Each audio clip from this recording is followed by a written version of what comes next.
Hello everyone, good afternoon to all of you. आइए आज हम लोग हीगल के बारे में पढ़ेंगे, जानेंगे पाश्चात्य राजनीतिक जो चिंतक है उसमें जो है हीगल का क्या स्थान है, और हीगल जो है हीगल के परिचय को जानेंगे और इनकी जो भी रचनाएं हैं सारी रचनाएं को भी जानेंगे, और फिर राजनीति के बारे में इन्होंने क्या कहा है इन सब के बारे में भी जानेंगे। तो आइए हम सबसे पहले हीगल का जीवन परिचय को जानते हैं। हीगल जो है जर्मनी के एक प्रसिद्ध आदर्शवादी दार्शनिक जो है। हीगल का जन्म 1770 ईस्वी में स्टटगार्ट नामक नगर में होता है।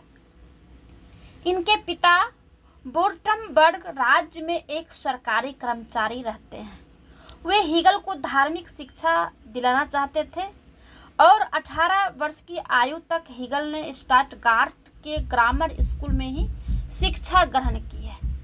1788 ईस्वी में उसने ट्यूबिंजन के विश्वविद्यालय में धर्मशास्त्र पढ़ना शुरू किया और 1790 में दर्शन शास्त्र के डॉक्टरेट की उपाधि प्राप्त कर ली। यहाँ पर उसने कठोर परिश्रम किया, लेकिन धार्मिक विषयों की अपेक्षा उसने यूनानी साहित्य में अधिक रुचि दिखाई।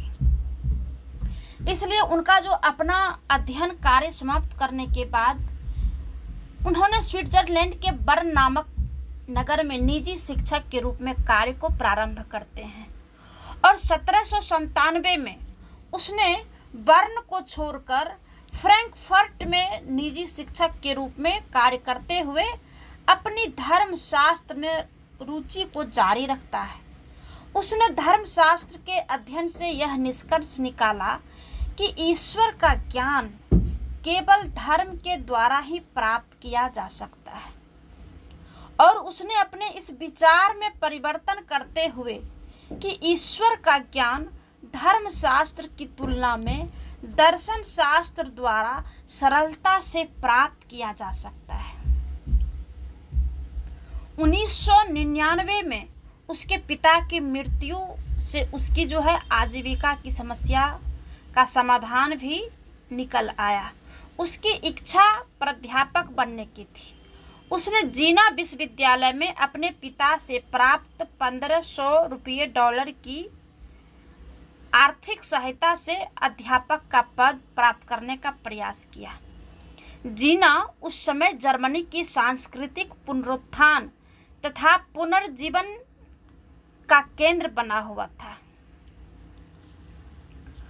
और 1806 ईस्वी में नेपोलियन की सेनाओं ने जीना नगर में प्रवेश किया और हीगल को भी अपनी जान बचाने के लिए जीना छोड़ना पड़ता है। यानी कि हीगल जो वहाँ पे अध्यापक का कार्य प्रारंभ करते हैं, लेकिन 1806 ईस्वी में नेपोलियन की जो सेनाएं जो होती है वो जो है जीना नगर में प्रवेश करके उस पर आक्रमण कर देता है। इसीलिए जो है हीगल को वहाँ से जो है भागना पड़ता है, क्योंकि इस युद्ध में जर्मनी की हार और नेपोलियन की जीत हुई थी।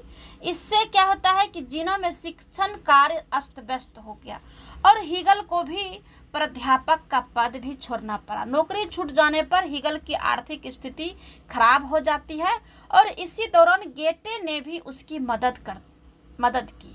उसने 1 वर्ष तक संपादक के पद पर कार्य किया और इसी समय 1807 में उसने अपनी प्रसिद्ध पुस्तक फेनोमेनोलॉजी ऑफ स्पिरिट का प्रकाशन किया और 1808 में न्यूरमबर्ग के एक माध्यमिक विद्यालय में प्रधानाध्यापक के पद को प्राप्त करते हैं और 1816 ईस्वी तक वह इस पद पर बने रहते हैं। और 1811 में उसने बॉन टकर नामक महिला से विवाह कर लेते हैं और उसे अपने परिवार से गहरा लगाव था। इसी कारण उसने आगे चलकर परिवार का जो है परिवार के महत्व पर अधिक ध्यान देते हैं और अधिक बल भी देते हैं। 1816 में उसने लॉजिक नामक ग्रंथ का प्रकाशन किया। इससे क्या हुआ कि हीगल की बहुत ज़्यादा प्रसिद्धि बढ़ जाती है। इसके बाद उसने एर्लांजन, बर्लिन तथा हिडेलबर्ग विश्वविद्यालय में अध्यापक कार्य किया और 1821 ईस्वी में उसने फिलोसफी ऑफ राइट्स नामक रचना का प्रकाशन किया। इस पुस्तक के कारण हीगल की ख्याति राष्ट्रीय और अंतर्राष्ट्रीय स्तर पर फैल गई। हीगल ने तत्कालीन जो पर्शिया थी उसकी सरकार की विचारधारा को बदल दिया, इसलिए उसे सरकारी दार्शनिक की भी संज्ञा दी गई। 1830 में उसे बर्लिन विश्वविद्यालय का रेक्टर बना देता है और 1831 में बर्लिन में हैजे के प्रकोप बढ़ता है और इसी दौरान जो है उन्हें बीमारी पकड़ लेता है और फिर इसी दरमियान में उनका जो है जीवन लीला भी समाप्त हो जाता है। अब आइए जानते हैं कि हीगल के ऊपर किन किन विचारकों और दार्शनिकों का प्रभाव पड़ा, जिस वजह से उन्होंने उसी अनुसार अपने आप को ढालते चला गया।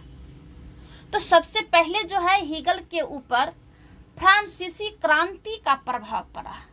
उस समय जो फ्रांस में जो क्रांति चल रही थी उसका प्रभाव पड़ा। दूसरा सुकरात का और तीसरा प्लेटो का भी प्रभाव पड़ा, अरस्तु का भी प्रभाव रहा, मैकियावेली और रूसो का भी प्रभाव रहा और फिर कांट का भी हीगल के ऊपर प्रभाव को देखने को मिलता है।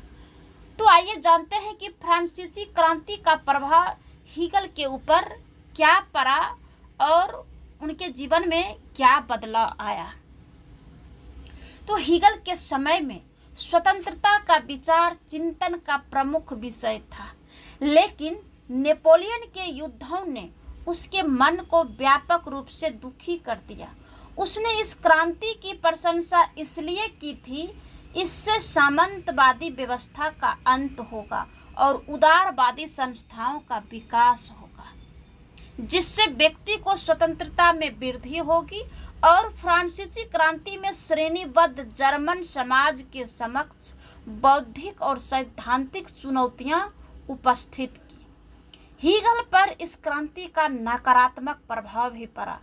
उसे स्वतंत्रता और सत्ता में समन्वय करने का प्रयास शुरू किया।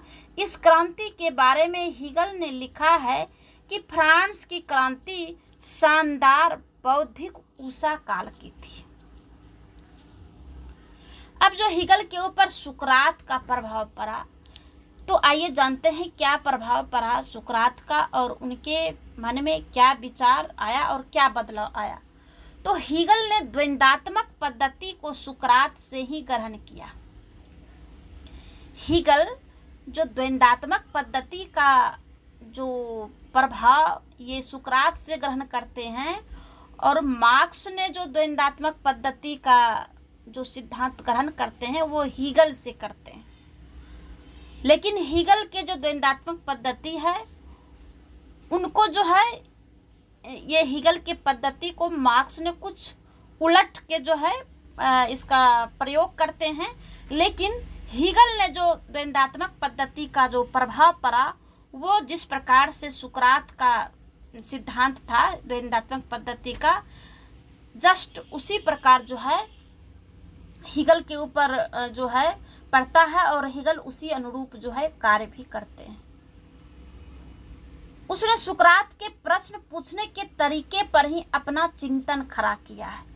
सुकरात ने जिस प्रकार से प्रश्न पूछा करते थे जस्ट उसी तरीका से ये हीगल ने वहां से ही जो है अपना चिंतन प्रारंभ करते हैं। सुकरात की जो वाद प्रतिवाद और संवाद को प्रक्रिया पर आधारित करते हुए हीगल ने भी राज्य की उत्पत्ति का सिद्धांत पेश किया।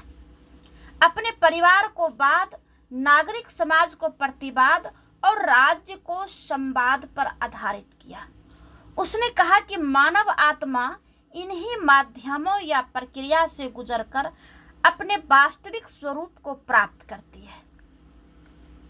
उसने सुकरात से ही और उन्हीं के तरीका जो है संवाद को वाद और प्रतिवाद से श्रेष्ठ मानता है।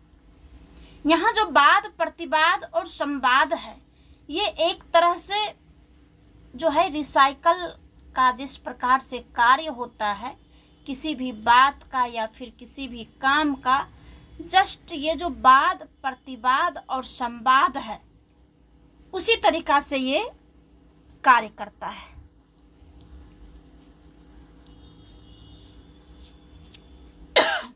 अब आइए जानते हैं प्लेटो का प्रभाव सुकरात के ऊपर क्या पड़ा है। ये हीगल का जो है सुकरात का जो प्रभाव पड़ा, अब आइए जानते हैं प्लेटो का प्रभाव हीगल के ऊपर किस प्रकार से जो है काम करता है। हीगल अपने अध्ययन के दौरान ही यूनानी दर्शन में रुचि लेने लगे थे। हीगल जो है अपने जिसमें पढ़ाई कर रहे थे उसी समय से जो यूनान के जो दार्शनिक थे उनमें जो है इन्होंने रुचि लेना प्रारंभ कर दिए थे।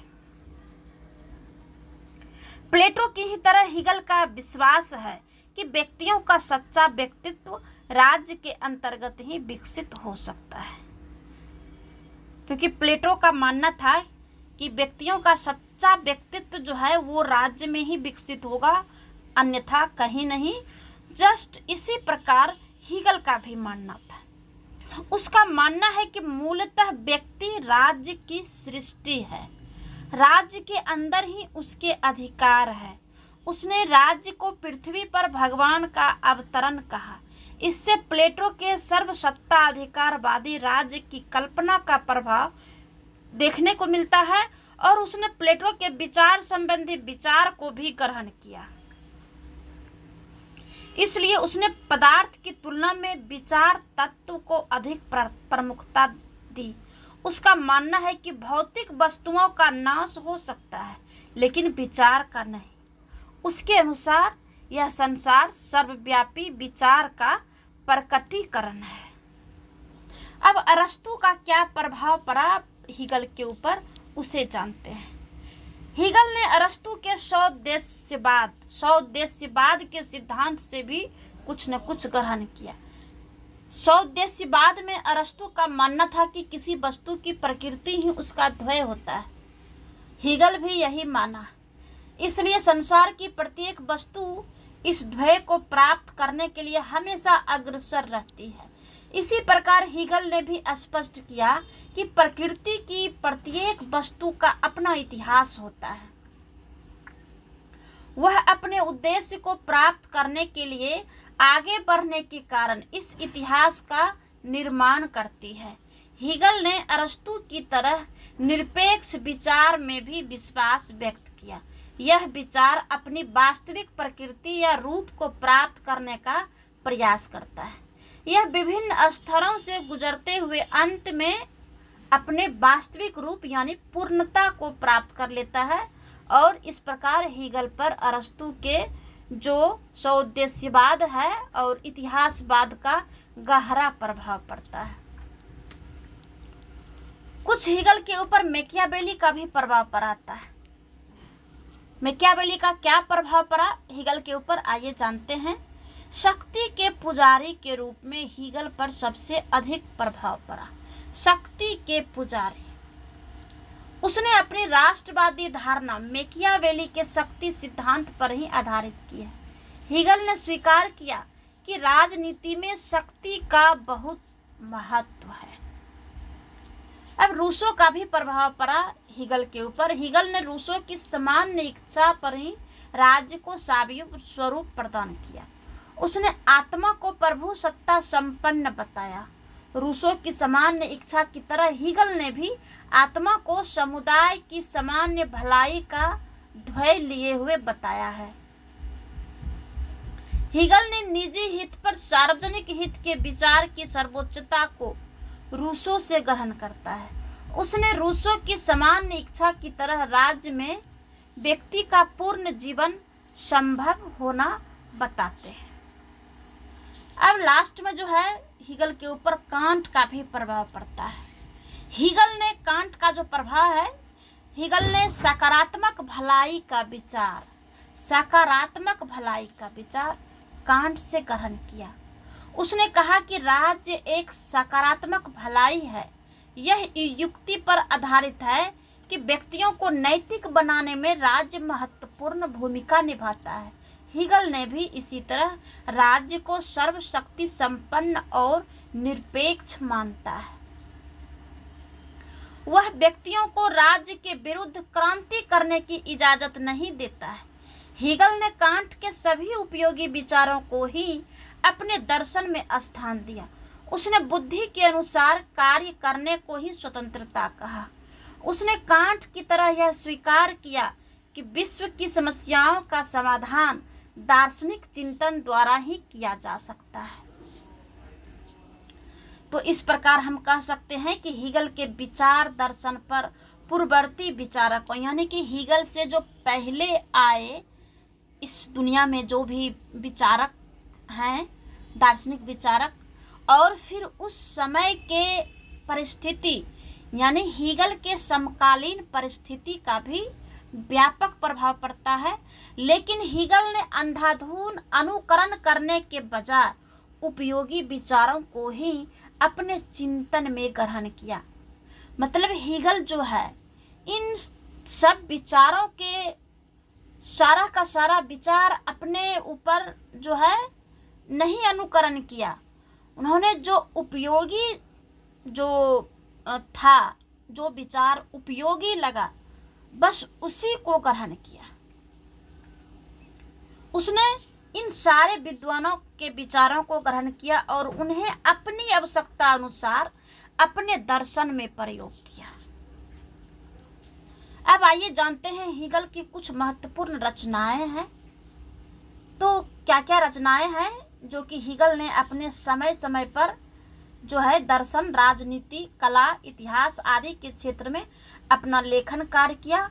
और जिस समय अपनी वह प्रथम पुस्तक फेनोमेनोलॉजी ऑफ स्पिरिट लिख रहा था, उस समय जीना पर नेपोलियन ने आक्रमण किया। इससे उसका लेखन कार्य बाधित हुआ। उसने जीना से बाहर जाकर भी अपना लेखन कार्य जारी रखा। उसकी रचनाओं का प्रकाशन जो है 1807 ईस्वी में होता है। इनकी जो प्रमुख रचनाएं हैं इस प्रकार से है, जैसे नंबर 1 फेनोमेनोलॉजी ऑफ स्पिरिट। अब आइए जानते हैं कि इसमें क्या कहा था। यह पुस्तक हीगल के दार्शनिक विचारों का निचोड़ है। इसमें हीगल ने एक सार्वभौमिक सत्य, यूनिवर्सल ट्रूथ की खोज करने का प्रयास किया। इस पुस्तक में उसने विश्व आत्मा का विचार प्रस्तुत किया। दूसरा जो पुस्तक है साइंस ऑफ लॉजिक। इस पुस्तक में हीगल ने द्वैतवाद का क्रमबद्ध विश्लेषण किया। इस पुस्तक में दुर्बोधता और जटिलता का गुण होने के कारण हीगल को ख्याति बहुत मिली। तीसरा जो इनका बुक था encyclopaedia of the philosophical science. इस पुस्तक में हीगल के व्याख्यानों का सार है। इसमें हीगल ने अधिकारों और स्वतंत्रता की विस्तृत विवेचना प्रस्तुत करते हैं। इनका जो चौथा बुक है फिलोसफी ऑफ राइट। इस पुस्तक में हीगल ने अपने राजनीतिक सिद्धांतों का व्यवस्थित रूप निरूपण किया। इसमें हीगल ने स्वतंत्रता की अवधारणा पर विस्तृत चर्चा किया। इस पुस्तक के कारण हीगल की ख्याति देश और विदेश में भी बढ़ा। अगला है फिलोसफी ऑफ हिस्ट्री। इसका प्रकाशन हीगल के मृत्यु के बाद हुआ था। यह पुस्तक उन व्याख्यानों का संग्रह है जो उसने बर्लिन विश्वविद्यालय में अध्यापक के रूप में दिए थे। इन व्याख्यानों में अधिकांश धर्म, दर्शन और सौंदर्य शास्त्र पर है। इस पुस्तक में हीगल ने इतिहास की द्वंद्वात्मक व्याख्या पर जो है जोर दिया है। आगे है कॉन्स्टिट्यूशंस ऑफ जर्मनी। इस पुस्तक का प्रकाशन भी हीगल की मृत्यु के बाद ही होता है और इस पुस्तक में टुकड़ों टुकड़ों में विभाजित जर्मनी की हालत पर प्रकाश डालते हुए हीगल ने एक नीति, एक शासन और एक विधान से युक्त केंद्रीकृत जर्मन राज्य को पुनर्जीवित करने की आवश्यकता को प्रमाणित किया। इस प्रकार यह पुस्तक जर्मनी के एकीकरण उपायों पर गहरा प्रकाश डालता है। अब आइए जानते हैं हीगल के राजनीतिक विचारों के जो दार्शनिक आधार है उसे जानते हैं। हीगल के राजनीतिक विचार कहिए या हीगल के राजनीतिक विचारों का दार्शनिक आधार, राजनीतिक दार्शनिक आधार, कुछ भी कहिए। ये क्वेश्चन जो है एग्जाम में अक्सर जो है देखते हैं, ग्रेजुएशन और फिर एमए में भी जो है आते रहता है। तो इसे आइए जानते हैं। तो हीगल, अगर इस टाइप से अगर क्वेश्चन आता है कि हीगल के राजनीतिक विचारों के दार्शनिक आधार को प्रस्तुत करें, तो इसमें सबसे पहले हीगल के परिचय को लिखना है। उसके बाद इनकी रचनाएं, जो इम्पोर्टेंट रचनाएं हैं उनको डालना है। उसके बाद इनके राजनीतिक विचारों का दार्शनिक आधार को शुरू करना है। तो हीगल के जो राजनीतिक चिंतन का दार्शनिक आधार है, इसके विश्व आत्मा के विचार में मिलता है।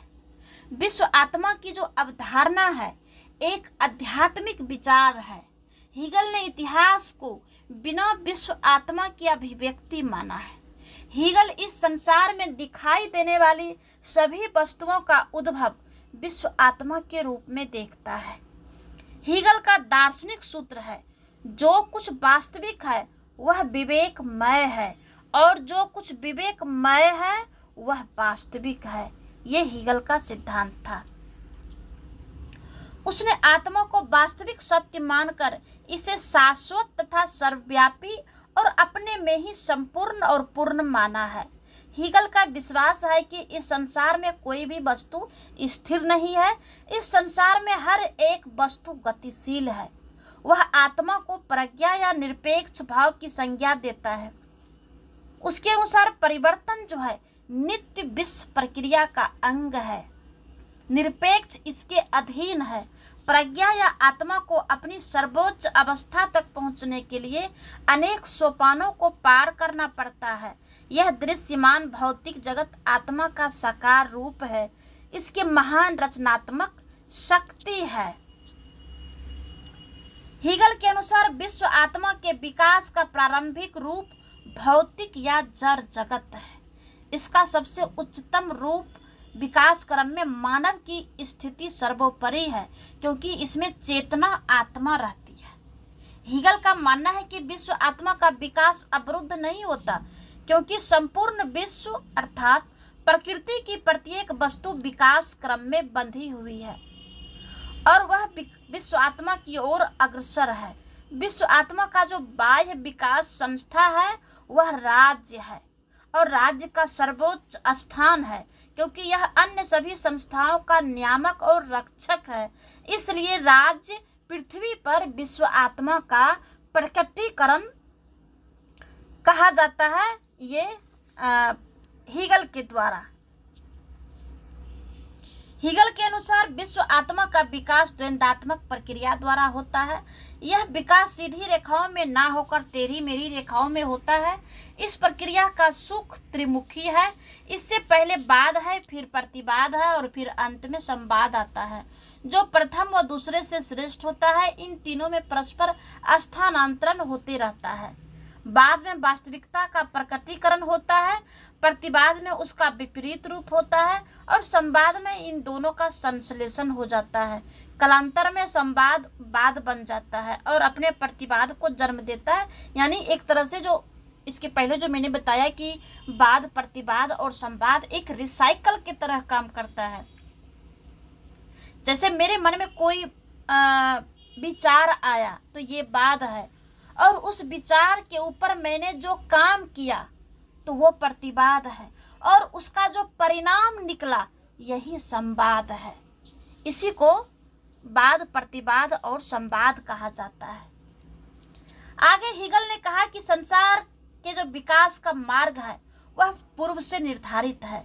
इस विकास मार्ग को निर्धारित करने वाली शक्ति बुद्धि है। संसार की कोई भी वस्तु जो है बुद्धि से परे नहीं है। इस विकास का अंतिम लक्ष्य आत्मा द्वारा पूर्ण आत्म चेतना की प्राप्ति है। अपने अंतिम लक्ष्य को प्राप्त करने के लिए आत्मा अनेक रूप धारण करती है। जब मनुष्य द्वारा आत्म चेतना की प्राप्ति कर ली जाती है तो विकास की इस प्रक्रिया का अंत हो जाता है और विश्व आत्मा ने जितने भी रूप धारण किए हैं और जितने भविष्य में धारण करेगी उन सब में मनुष्य ही सर्वोच्च है।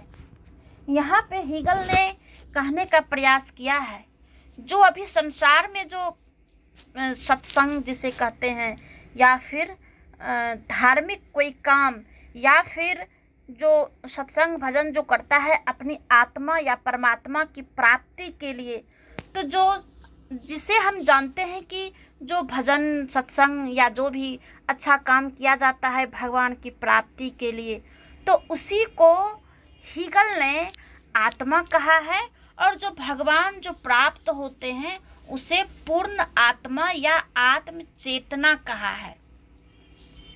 और जैसे हम लोग सुनते हैं कि अगर भगवान की प्राप्ति हो जाती है तब फिर जो है संसार में नहीं आना पड़ता है, ये जो कहा जाता है, तो यहाँ पे हीगल जो है उसी टाइप से जो है कहा है कि जब आत्मा जो है मनुष्य द्वारा जब आत्म चेतना की प्राप्ति हो जाती है तब ये विकास की प्रक्रिया जो है अंत हो जाता है, तब जो है इसे फिर जो है कुछ करने की जरूरत नहीं रह जाती है। तो मीन्स वही हुआ।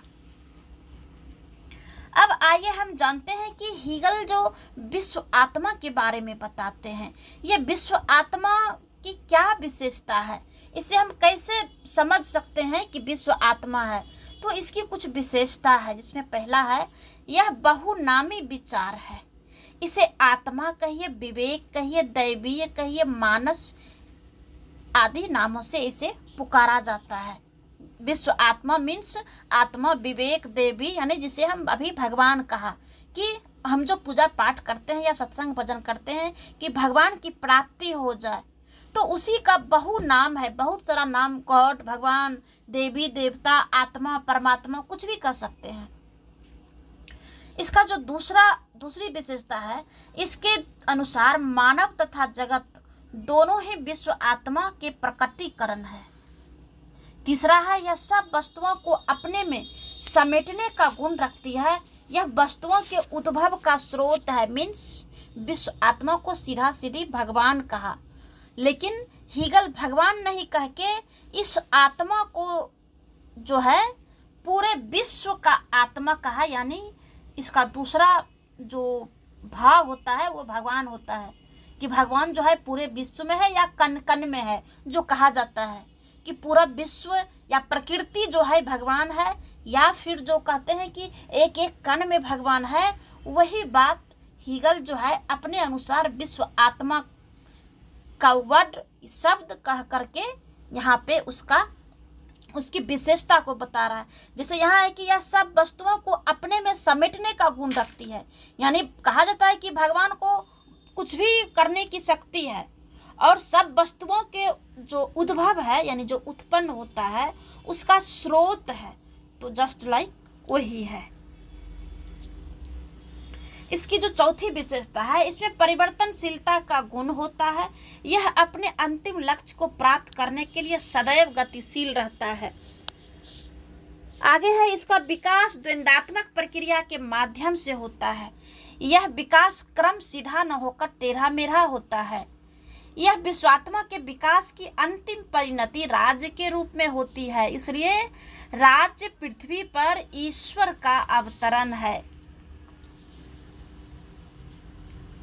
अब आइए जानते हैं कि संप्रभुता और शासन पर हीगल का विचार। जो संप्रभु राज्य होता है और फिर जो शासन होता है उसके ऊपर हीगल ने क्या कहा। अपनी शासन पद्धति में हीगल ने राजा को विशेष स्थान प्रदान किया। उसके अनुसार राज्य की व्यवस्थापिका कार्यपालिका शक्तियां राजा के माध्यम से सामंजस्यपूर्ण तरीके से एक हो जाती है। राजा ही एक राज्य की एकता और सर्वोच्च सत्ता का प्रतीक है, इसलिए राज्य की संप्रभुता जनता में न होकर राजा में होती है। वही राज्य की इच्छा का निर्धारण करता है। हीगल के अनुसार राज्य की आंतरिक संप्रभुता का सार समग्र की प्रधानता में और विभिन्न सत्ताओं की राज्य की एकता पर निर्भर करता है और अधीनता में ही निहित रहता है। उनका कहना है कि राजा के अभाव में एकता की स्थापना करना बिल्कुल ही असंभव है। राजा राज्य की एकता का मूर्तिमान रूप होता है, लेकिन राजा को भी संविधानों के नियमों का पालन करना होता है। इसलिए हीगल का जो शासक है निरंकुश ना होकर संविधान द्वारा मर्यादित होता है। हीगल का विश्वास है कि संप्रभुता वैधानिक व्यक्तित्व में ही निवास करती है, न कि जनता या नागरिकों के समूह में। इस वैधानिक व्यक्तित्व की अभिव्यक्ति एक व्यक्ति के रूप में होनी चाहिए और वह व्यक्ति राजा ही हो सकता है। इससे स्पष्ट होता है कि हीगल वैधानिक राजा को ही संप्रभु मानता है। अब आइए जानते हैं कि शासन के कितने प्रकार जो शासन बताया है हीगल ने कितने प्रकार बताया है। तो हीगल ने शासन के 3 प्रकार को बताया है, जिसमें नंबर 1 निरंकुश शासन, दूसरा लोकतंत्र या कुलीन तंत्र और तीसरा राजतंत्र। इसके आगे की प्रक्रिया जितनी भी है निरंकुश शासन, लोकतंत्र और राजतंत्र, इन सब के बारे में मैं अगले वीडियो में मैं बताऊंगी। तब तक के लिए धन्यवाद।